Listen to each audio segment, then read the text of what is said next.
Election Day is Tuesday, November 7th. King 5 has been tracking those key races across western Washington.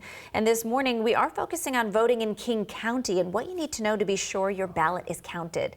Joining us now is King County Elections Director Julie Wise. Thanks so much for being here with us. Good morning. It's great to be here. All right, so a lot to go over. If someone isn't registered yet, but they would like to be involved in their local races, what do they need to do?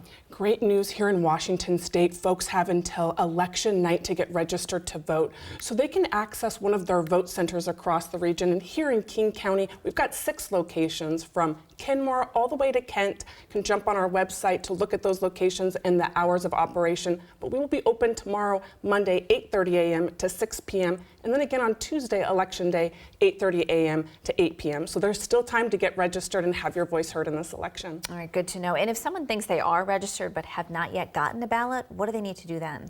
You should absolutely have your ballot by now, and if you do not, you need to contact your elections office, and you can contact King County Elections at 296-VOTE, and we'll make sure to get you a ballot. Really, a vote center is going to be the great option for voters that don't have a ballot at this point. Okay, and then what are the deadlines to drop off your ballot and drop box or to mail it in? Here in King County, we have 78 ballot drop boxes across the county, and those are going to close promptly at 8 p.m. on election night. I highly recommend voters at this point in the election process using one of those drop boxes. You certainly can still use the United States Postal Service. I'd recommend going in and making sure you get that all-important, legally required Election Day postmark. Okay, and we just went over kind of a brief run-through of some of the major races. A lot of key races in King County don't have incumbents running, so these could be, key times for people to get out, get their voice heard. Is the Board of Elections expecting a higher turnout than usual for a non-presidential election year? We're projecting a 45% turnout for this general election because that's a comparative to past like elections. We'd certainly love to see more folks turn out in the last couple of days before election because these are really important races. They really shape and really impact your day-to-day lives. You're going to be voting on people that run your cities or your local counties. So important for folks to weigh in, and still, of course, opportunity again to get out there and have your ballot cast. And what sorts of measures does the Board of Elections take to ensure a secure and fair election? There's layers upon layers of both physical and cyber security measures that are taken in our elections offices.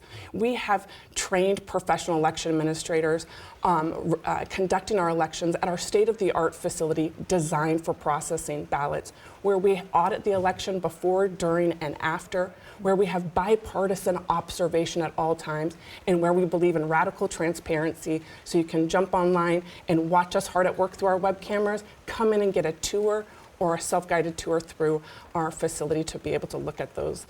And so it's a secure election process. Vote by mail. We always have a paper record to go back to. Folks have questions. We stand ready to answer any questions around elections. All right. Julie Wise, the Director of the King County Board of Elections. Thanks so much for being here with us. Thank you. All right.